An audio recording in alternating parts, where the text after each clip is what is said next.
Olá, prezado aluno, tudo bem com vocês? Jeane, professora de Química. Então, no encontro de hoje a gente vai trabalhar com o assunto de equilíbrio químico, posteriormente equilíbrio iônico, cálculo de pH, pOH. A gente finaliza ainda com o sistema tampão ou solução tampão e o cálculo de KPS. Tem calma, é muita nomenclatura, mas com essas aulas que a gente vai seguir agora a gente vai tentar deixar bem claro isso aí para vocês, tá? Então, assim, equilíbrio químico é uma sequência. Então, eu peço muito que vocês primeiro assistam a aula de termoquímica, depois cinética, para poder chegar nesse bloco todo de equilíbrio químico, tá bom? Então, vamos começar aqui as definições e finalizar aqui o bloco com bastante questões. Vamos embora. Então, olha bem.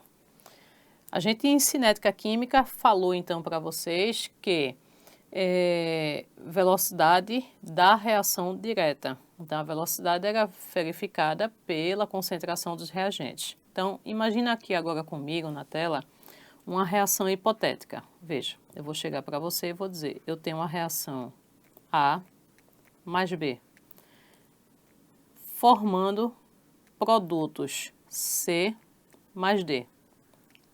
Se eu fizer uma setinha só, eu estou dizendo que essa reação é um sistema irreversível. Reagentes viram produtos e acabou. Em equilíbrio químico, eu vou ter setinha indo e setinha voltando. Ou seja, eu quero dizer a vocês que agora eu tenho um sistema reversível. Reagentes viram produtos em uma reação direta e produtos voltam a ser reagentes numa reação inversa. Então, se eu estou dizendo a vocês que equilíbrio químico é a continuação de cinética, então veja, nessa reação hipotética eu vou colocar aqui, ó, isso eu vou ter a velocidade da reação direta e aqui a velocidade da reação inversa. Então agora sim, eu tenho um sistema em equilíbrio. Outra coisa bem importante que muitas vezes eu vejo que é até gabarito de prova diretamente. Eles me perguntam qual é a condição para que eu tenha o equilíbrio dinâmico, tá? Então, nessa tela aqui eu deixei para vocês algumas definições que são bem importantes. Então, para que eu tenha um sistema em equilíbrio dinâmico, é a condição a qual a velocidade da reação direta é igual à velocidade da reação inversa. Isso eu quero que vocês tomem nota, passa marca-texto, deixa bem frisado para que a gente possa ganhar tempo na resolução das questões. Definir um sistema em equilíbrio. Aí agora, veja só. Como é que eu vou montar a equação de equilíbrio químico? Então, caso alguma questão chegue para mim, diga qual é a equação de equilíbrio químico. Então, constante de equilíbrio químico. A gente agora vai fazer a razão entre a concentração dos produtos pela concentração dos reagentes. Cuidado, porque lá em cinética só entrou a concentração dos reagentes. Agora não, agora vai ser produtos sobre reagentes. Por quê? Porque agora eu tenho um sistema reversível, como eu havia dito. Outra coisa, quando a gente for apontar as moléculas pertinentes ao equilíbrio químico nesta equação, os estados físicos sólido e líquido, quando eu digo líquido puro, tá? Solvente puro. Eles não irão participar desta equação de equilíbrio químico. Nessa equação, a gente só vai apontar os sistemas em fase gasosa e em fase aquosa. Pega aí, o que é aquoso? É líquido, certo? Só que aquoso agora a gente está fazendo referência a uma solução. E em aulas passadas a gente viu que a solução, ela por sua vez é feita do soluto mais solvente. Então, de fato, eu vou ter o apontamento de um sistema aquoso líquido. Porém, eu vou dizer assim a você, isso agora é líquido puro? Não, não é líquido puro, tá certo? Então, ó, vou sair aqui da frente um pouquinho para que vocês possam tomar nota disso. Veja, sólido e líquido puro, a gente não vai apontar na equação. Gasoso e aquoso, sim. Por quê? Porque a solução é soluto mais solvente, ou seja, eu não tenho mais o líquido puro, tá certo? Então, isso também é bem importante. Já caíram questões que era apenas para montar a equação de equilíbrio químico. toma nota e vamos agora explorar esse gráficozinho que eu coloquei para vocês. Vamos me devolver na tela ali agora para eu ficar conversando com vocês nessa interação. Então, vê só. Eu vou ter aqui, ó, um gráfico em que normalmente, quase sempre, o eixo X vai falar de tempo e aqui esse eixo Y a gente vai falar de concentração. Então, preste bem atenção que agora o que eu vou falar é bem importante. Curva decrescente, a gente vai estar falando a respeito dos reagentes. Aí você vê que aqui eu falei velocidade direta. Curva crescente, que eu coloquei aqui em azul não, em vermelho, a gente vai estar falando dos produtos, velocidade da reação inversa. Então, esse gráfico vai representar para vocês que eu tenho um equilíbrio dinâmico. VD é igual a VI, como eu tinha aqui definido com vocês a respeito de equilíbrio dinâmico. Tranquilo? Agora tem outra coisa. Algumas questões chegam para mim e dizem assim, de acordo com esse gráfico que eu estou passando aqui para vocês, qual é o valor numérico da constante de equilíbrio? Então, toda vez que a gente está nesse assunto de equilíbrio químico, eu vou fazer a leitura do traçado do meu gráfico quando o sistema atingiu o equilíbrio. O sistema atingiu o equilíbrio quando eu deixo de ter curva, quando eu tenho, então, uma reta. E aí, quando atingir o equilíbrio e você vem fazer a leitura no eixo Y, que vai falar de concentração, o que é que a gente vai observar aqui, então? Que a concentração dos reagentes é igual à concentração dos produtos. Gente, os valores são iguais. Matematicamente, a razão entre numerador e denominador igual, a constante de equilíbrio é igual a 1. Então, anota esse gráfico no teu caderno e também coloca aqui para mim, tá? Atingir o equilíbrio. A reta de reagentes e produtos são iguais, as concentrações são iguais, numericamente, a minha constante de equilíbrio vai ser igual a 1. Posteriormente, eu vou trabalhar com mais outros dois gráficos com vocês, tá? Mas isso aqui é para a gente poder aprender essa condição do dinâmico. Então, vamos aqui continuar um pouquinho mais na teoria e fazer exercício. Os alunos às vezes chegam para mim e dizem assim, Jane, o que é que eu tenho que saber sempre para poder trabalhar bem com equilíbrio químico? Bem, a gente tem que saber de tudo. Agora, um assunto que a prova do Enem não descarta é a questão do princípio de Le Chatelier. Então, preste atenção, vem cá comigo, deixa eu deixar com vocês uma dica. O princípio de Le Chatelier, ele vai dizer, um sistema em equilíbrio, a gente já falou as condições, ao sofrer uma perturbação, ele vai se deslocar no seu sentido direto ou no seu sentido inverso, com qual objetivo, qual finalidade? De anular o efeito perturbador. E se não consegue anular o efeito perturbador, o que é que eu vou ter? Eu vou ter, então, pelo menos minimizar ao máximo.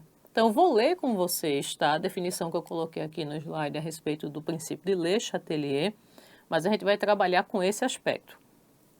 Outra coisa que eu quero também que você tome nota. Quais são os fatores que perturbam um equilíbrio químico?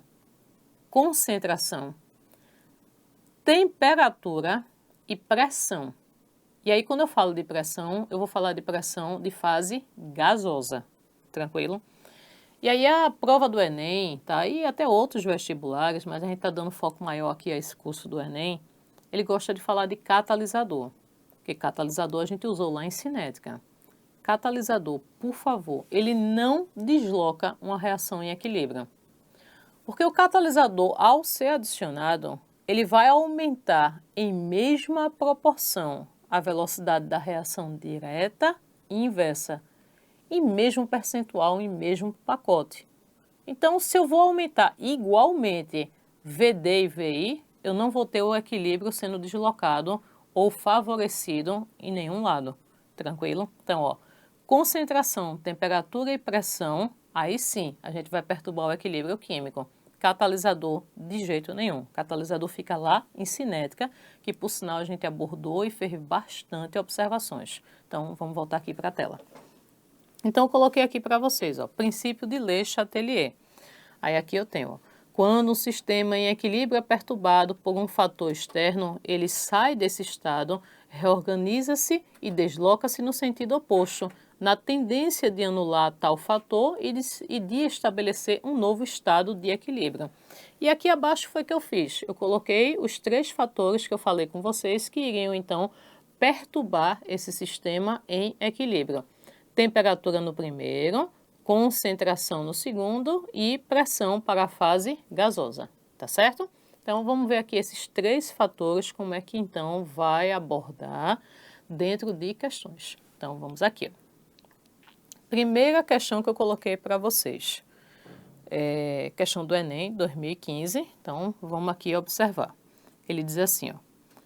Hipóxia ou mal das alturas consiste na diminuição de oxigênio no sangue arterial do organismo.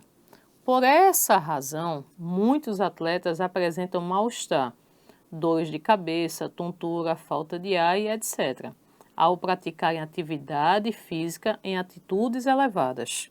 Para um pouquinho, por quê? Altitudes elevadas eu vou ter o quê? Como vocês dizem em física, o ar está rarefeito. Mas por quê? Quando ele falou em altitudes elevadas, eu vou ter, então, uma diminuição da pressão. Mas vamos seguir.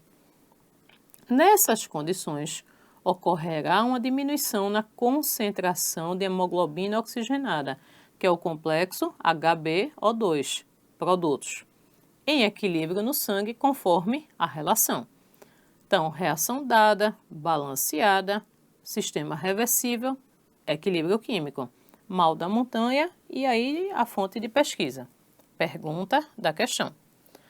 A alteração da concentração da hemoglobina oxigenada no sangue ocorre por causa do... Então, vamos aqui ver.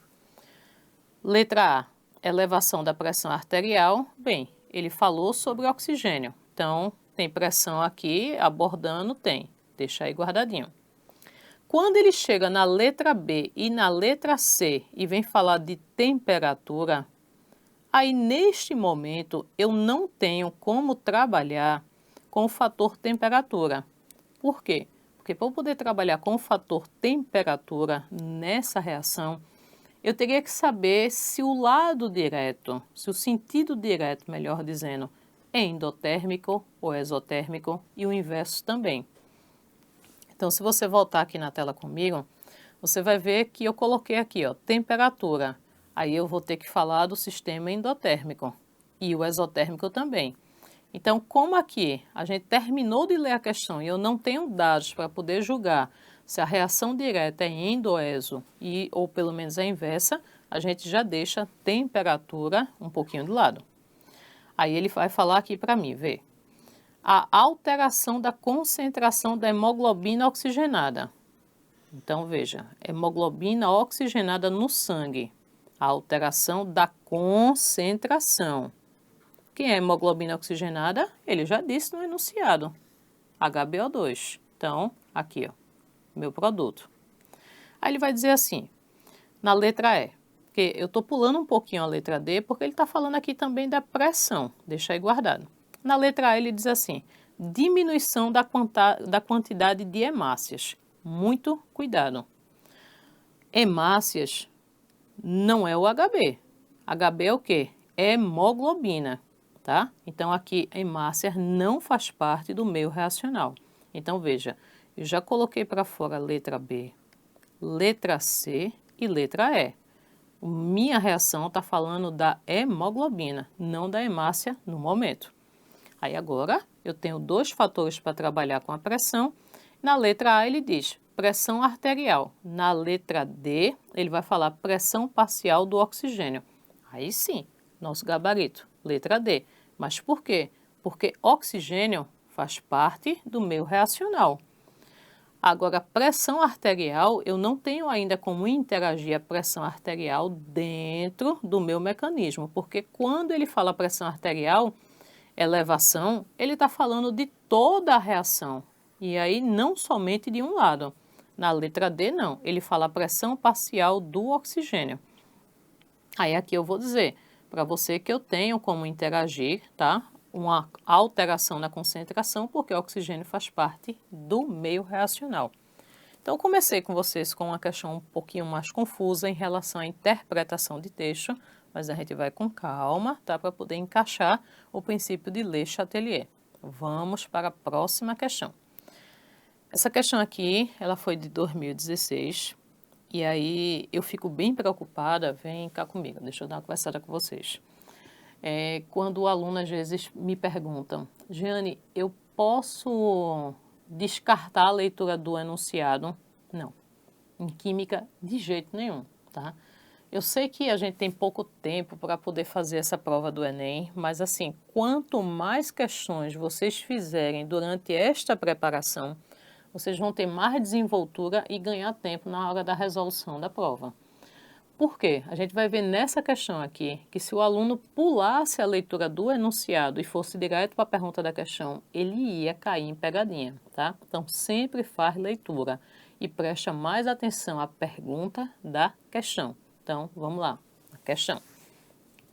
E aí ele diz assim, ó, vê, vou atender vocês aqui justamente ao erro. Vamos logo embaixo aqui da tabela toda. Dentre as substâncias listadas no quadro, aquela capaz de remover com maior eficiência. Aí o aluno fez, tá bom, maior eficiência, então ele está querendo de mim quem é que tem numericamente o maior valor da constante de equilíbrio. De fato, ele quer isso. Aí eu vou para a ordem de grandeza. 10 a menos 2. 10 a menos 2 são os maiores valores. E dos dois, 3,1. Aí o aluno chegou aqui, hidrogênio sulfato de potássio.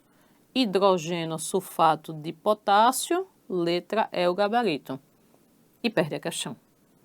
Vamos ler o nosso enunciado, tá? De fato, ele quer o maior valor da constante de equilíbrio. Ele quer a maior eficiência. Só que o enunciado, tá? Ele vai me dar outro mecanismo para eu poder raciocinar um pouco mais. Vê. Após seu desgaste completo, os pneus podem ser queimados para a geração de energia. Dentre os gases queimados na combustão completa da borracha vulcanizada, tá? Então, só assim, para outro momento. Vulcanização é a gente, então, fazer pontes de enxofre na borracha. Ou seja, vulcanização é eu, então, injetar o elemento químico enxofre nesse material polimérico. Em aulas passadas eu disse a vocês, enxofre vai se combinar com oxigênio, produzindo SO2, que por sua vez é um óxido ácido. Vamos continuar a leitura, ele vai me dar mais dicas. Alguns são poluentes e provocam chuva ácida. Sim, eu disse a vocês, óxido ácido, quando interage com água, a gente vai ter a formação de ácido. Eu ainda poderia continuar oxidando o SO2, formando o SO3, que ao reagir com a água, iria formar H2SO4. Para evitar, tá? Que escapem para a atmosfera esses gases, quem são esses gases? Os gases de óxidos ácidos. Podem ser borbulhados em uma solução aquosa, contendo uma substância adequada. Considere as informações das substâncias listadas no quadro. Gente, se ele quer evitar, como é que eu neutralizo material ácido? Eu vou neutralizar material ácido jogando o quê? Uma base. Então, veja só. Quero o maior valor da constante de equilíbrio, porque eu quero maior eficiência. Mas veja que não poderia ser o hidrogênio sulfato de potássio, porque isso aqui, ó, é o que representa meio ácido. Então, nosso gabarito vai ser o 2,8 vezes 10 a menos 2, porque OH- hidroxila é o que representa uma base, então a gente vai evitar que gases ácidos sejam lançados à atmosfera. Hidrogênio fosfato de potássio, letra D, nosso gabarito. Bem interessante a questão. Então, vê só, outra dica que eu preciso também dar a vocês. Gente, eu fiz as gravações dessas aulas tendendo a uma sequência para o melhor entendimento de vocês, tá? Então, assim, eu peço muito, ó. Eu sei que às vezes o aluno diz, eu já sei bastante de funções inorgânicas, vou pular, mas não pula não, tá certo? A gente gravou os blocos bem curtinho, bem dinâmico, bem direto, tá? E aí vai na sequência das gravações que a gente está disponibilizando no portal para vocês. Vamos embora, não vamos perder tempo não. Vamos para mais uma questão aqui. Terceiro quesito agora aqui na tela, vê. Eu achei essa questão brilhante, diferente. Foi difícil, foi, tá? A gente vai executar aqui. Ele tentou e conseguiu fazer a disponibilidade de um assunto parecido com Lady Hess dentro de equilíbrio químico. Só que aí presta atenção. Lady Hess, lá em termoquímica, ΔH, da reação global, é o somatório do ΔH da primeira etapa, mais o ΔH da segunda etapa, ΔH da terceira etapa e assim sucessivamente. E aí, se uma coisinha que eu enchi a paciência de vocês foi falar a respeito de delta, que delta era a função de estado. Então, você vê que aqui, nesse momento de Lady Hess, a gente trabalhou com soma. Essa questão vai me pedir o valor numérico da constante de equilíbrio da primeira reação. Então, ele quer saber o valor numérico dessa constante de equilíbrio. E aí você vê que não tem delta, que não é função de estado. Então, eu não vou executar a resolução dessa questão fazendo soma, tá? Toda vez que ele quiser a constante de equilíbrio de uma reação que agora a gente vai chamar de global, vai ser o produto da constante de equilíbrio das etapas que ele vai então me dar, subsequentes, após os seus devidos ajustes. E o que são os ajustes? Do mesmo jeito que a gente fez lá em Lady Hess, inverter, e aí a gente vai também mexer aqui nessas etapas. Vamos com calma. Então, de fato, uma questão bem diferente, tá? Para que a gente pudesse trabalhar. Então, vou apagar aqui essa parte termoquímica, que a gente não vai mais precisar disso aqui. Só foi para relembrar o assunto. Aí, vamos lá. Em 2015, vários ácidos são utilizados em indústrias que descartam seus efluentes nos corpos d'água, como rios e lagos, podendo afetar o equilíbrio ambiental. Para neutralizar a acidez, o sal carbonato de cálcio, tá? Que é um sal que sempre cai na prova do Enem, pode ser adicionado ao efluente em quantidades apropriadas, pois produz bicarbonato, que é justamente esse ânionzinho aqui, que neutraliza a água. As equações envolvidas no processo são apresentadas. Então, tá aí. Pergunta da questão. Com base nos valores das constantes de equilíbrios da reação 2, 3 e 4 a 25 graus Celsius, qual é o valor numérico da constante de equilíbrio da etapa 1. Então, a gente vai fazer o mesmo raciocínio de Lady Hess. Eu vou pegar essas etapas e vou me adaptar à reação global. Então, vamos aqui, ó. Bicarbonato está nos produtos. Aqui está nos reagentes. O que é que eu vou fazer com a reação 1? Inverter. Jane, vou precisar multiplicar por 2, porque aqui está 2? Não, não precisa. Porque daqui a pouco a gente vai encontrar o segundo mol de bicarbonato na quarta reação. Então, vamos aqui, ó, inverter a etapa 2. Vou fazer aqui do ladinho. Então, vai ficar H+, carbonato, sistema em equilíbrio, reação vindo e voltando, produzindo bicarbonato. E agora? A constante de equilíbrio, é só chegar aqui e botar sinal negativo? De jeito nenhum, tá? Não é função de estado mais. Então, esse K1, que eu vou chamar de K1', se eu inverter a reação, eu vou inverter a equação, já fiz, e é o valor da constante de equilíbrio.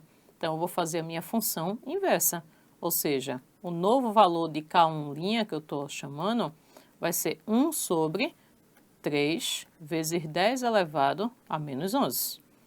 O que é que Jeane tem mania de fazer? Inverteu a reação, risca essa daí para não confundir mais. Carbonato de cálcio, a global que é nos reagentes, já está nos reagentes. Então, a minha reação 3, eu vou colocar aqui a legenda sem alterações. Eu vou usar ela na íntegra, do jeito que está. porque ela já está pronta de acordo com a global. Quarta etapa. CO2 reagentes. Opa, a global quer CO2 reagentes. Água nos reagentes. Bicarbonato nos produtos. Então, também a reação 4, sem alterações. E agora, antes de jogar os valores nesta equaçãozinha, vamos simplificar reagente e produtos, primeiro e segundo membro das reações em etapas, para que a gente veja se chega na reação global. Então, bora aqui, ó. Esta e esta. Eu posso simplificar H+ aqui, ó. É produto, H+, reagente, primeiro e segundo membro. Tem mais alguma molécula que eu possa simplificar? Não, aparentemente não. Então, veja.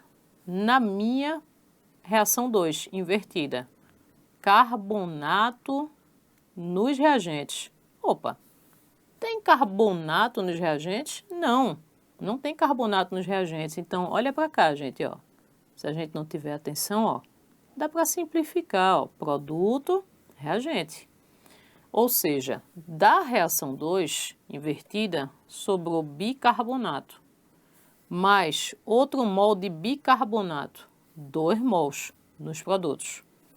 Terceira reação, carbonato de cálcio reagente, bateu com a global. Íon cálcio produtos, bateu com a global. Etapa 4, CO2 reagente, global. Água, reagente, global. Acabou. Todas as moléculas que sobraram correspondeu à global. Agora vamos jogar na constante de equilíbrio. Lembrando que K2 e K3 sem alterações. E K1 a gente vai trabalhar com o valor de K, 1'. E agora é só brincar de matemática. Então vamos aqui, ó. K1 invertido ficou 1 sobre 3 vezes 10 elevado a menos 11. Vezes, não é somar, não é mais função de estado. K2 sem alteração, 6 vezes 10 a menos 9. Vezes K3 sem alteração, 2,5 vezes 10 elevado a menos 7. A matemática é tua, tu faz do jeito que tu quiseres. Eu vou aqui apenas simplificar, ficou 2 vezes 2,5 é 5. Então, ó, você já está vendo que só tem um gabaritozinho aqui com 5, mas vamos provar aqui, ó, 10 a menos 9 com 10 a menos 7 é 10 a menos 16. Tem 10 a menos 11 ainda, então 5 vezes 10 a menos 5. 10 a menos 11 passou para cima, inverte o sinal do expoente. Então, nosso gabarito aqui, letra B. Veja que realmente é uma questão diferente na sua execução, tá bom? Mas também assim, não tem nada tão pesado, porque a gente trabalhou incansavelmente com lei de Hess lá na época de termoquímica. Então, fica mais tranquilo aqui, tá? Só não esquece que agora não é mais soma, e sim produto. Então, vamos aqui. Nossa última questão desse bloco. Aqui, ó. Vê. Isso é um sal. É um sal. Que sobrou hidroxila na sua neutralização. Então, isso é um sal hidroxilado. É um sal básico, que a gente também bem definiu nas aulas de funções inorgânicas. E aí ele diz que a reação direta é uma desmineralização. A hidroxapatita é o componente do esmalte dos nossos dentes. E aí a hidroxapatita aqui, na desmineralização, vai formar cárie.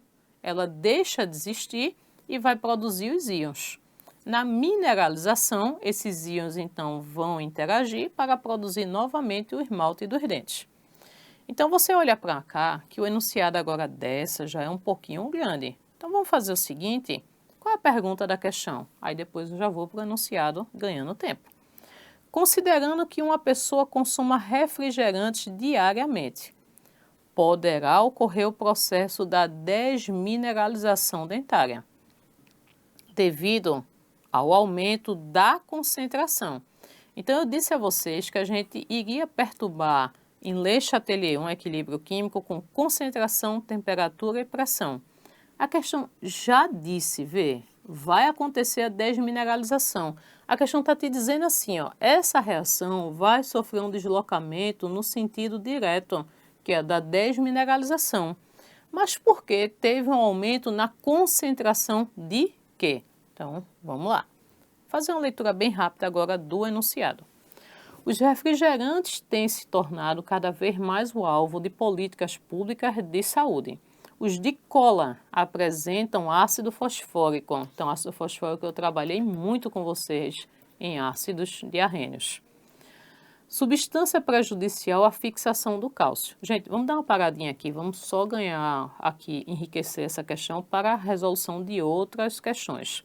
Então, H3PO4 vai sofrer ionização, vai produzir H+, e vai produzir o ânion fosfato. Esse ânion, carga negativa, ele tem alta afinidade com o íon cálcio, contido principalmente nos nossos ossos, porque é sempre negativo com positivo. Só que quando eles interagirem, eles vão produzir isso aqui, ó, cálcio, 3 átomos, fosfato 2, que é um sal chamado fosfato de cálcio. Acontece que fosfato de cálcio, a gente também viu que é um sal insolúvel em água. Então, ele tem a tendência a precipitar, produzindo o famoso cálculo renal, junto com o oxalato de cálcio. Então, de vez em quando, a gente faz exame de urina e lá embaixo tem assim dizendo, ó, vários cristais de oxalato de cálcio, tá? Em conjunto com o fosfato de cálcio, está chamando a atenção que a gente já está começando a formar pequenas pedras. Então, assim, cuidado com o uso excessivo, o consumo excessivo de refrigerantes tipo cola, porque o H3PO4, o ácido fosfórico que ele comenta aí, ele é acidulante. Eu disse isso a vocês no passado, tá? Em aulas anteriores. Acidulante é o que ele vai me ajudar a fixar esse sabor bem gostoso dos refrigerantes tipo cola. Então, eu só parei um pouquinho para a gente ganhar, então, informação para outras questões. Vamos voltar aqui. Aí ele diz assim, ó, o mineral que é o principal componente da matriz dos dentes, tá? Porque agora ele não está trabalhando com os ossos, e sim, ó, com a hidroxiapatita. A cárie é um processo dinâmico, ó, lembra de equilíbrio dinâmico, só que agora é de desequilíbrio do processo de desmineralização dentária. Parou. Ele está te dizendo que se a reação direta acontecer, vai formar cárie, porque o esmalte dos dentes está sendo destruído. Perda de minerais em razão da acidez. Opa, o que representa a acidez? H+. Deixa aí. Sabe-se que se o processo... sabe-se que o principal componente do esmalte do dente é um sal denominado hidroxiapatita. O refrigerante, pela presença da sacarose, faz decrescer o pH do biofilme, placa bacteriana. Então, se vai decrescer, ele está te dizendo o seguinte, ó, o pH ele vai cair. E pH vai cair por quê? Porque eu vou ter uma maior amplitude de acidez. Para um pouquinho. Ó, a fórmula é assim, ó, pH é menos log da concentração de H+. Gente, veja que essa equação matemática é uma função inversa. Então, se isso aqui aumenta, isso aqui vai diminuir. pH diminuindo, está dizendo, está ficando mais ácido. Por quê? Porque a concentração de H+, a concentração de acidez está aumentando. Volta para a questão. O refrigerante, que a gente já leu, provocando a desmineralização. Novamente, ele te chamando a atenção para a reação direta do esmalte dentário. Os mecanismos de defesa salivar levam de 20 a 30 minutos para normalizar o nível de pH, remineralizando o dente, ou seja, voltando com a reação inversa. Ele está te dizendo que o princípio de Le Chatelier vai acontecer, uma reação em equilíbrio. Ao sofrer pequenas perturbações, se desloca. Para quê? Anular o efeito perturbador ou minimizar ao máximo. A equação química seguinte representa esse processo. Tá aí a reação. Novamente, ele vai dizer que a pessoa está consumindo muito refrigerante e que vai acontecer a reação direta em maior proporção, devido ao aumento na concentração. Letra A, de OH-, gente, Se eu aumento a concentração de uma espécie de um lado, a reação se desloca no seu sentido oposto. E o sentido oposto não é a pergunta da questão, que é para deslocar no seu sentido direto. Então, aumentou o H-, vai deslocar no sentido inverso. Então, aqui, ó, aumentar a concentração de OH-, não, de jeito nenhum, tá bom? Vamos ver letra B. Aumento da concentração de H+, que reage com o H-, deslocando o equilíbrio para a direita. Acabou, é gabarito. Mas por quê? Vê. H+ é ácido. Reage com quem? Com OH-. H+, carga positiva, ácido, tem alta afinidade com carga negativa, com base. Ácido reage com base na tentativa de fazer a minha reação de neutralização. E nesse momento eu vou formar água. Então, quando H+ chega aqui dos refrigerantes, ele vai diminuir a concentração de OH-. H+ vai retirar a hidroxila, diminuindo a concentração de uma espécie. A reação se desloca no sentido próprio. Se desloca no sentido próprio, aqui é o sentido direto, que é a desmineralização. Acabou. Precisa nem a gente estar aqui se aperreando com letra C nem letra D. Agora, vê, rapidinho na letra E. Aumento da concentração de cálcio mais 2. Espera aí, aumentou a concentração de cálcio, a reação se desloca no sentido inverso. E não é a pergunta da questão. Tranquilo? Então, a questão aqui mais elaborada, bem mais contextualizada, mas que se a gente tiver atenção na pergunta da questão, fica bem mais tranquilo, tá certo? Então, veja bem, a gente vai parar esse bloco por aqui, tá? Não se esgotou ainda o assunto do equilíbrio químico, é um assunto bem grande. No próximo bloco a gente vai trabalhar um pouco mais com equilíbrio iônico, tá? Que vai envolver íons, para que a gente possa fazer cálculos de pH, pOH e ver o sistema tampão, tá bom? Então, um grande abraço e até a próxima aula.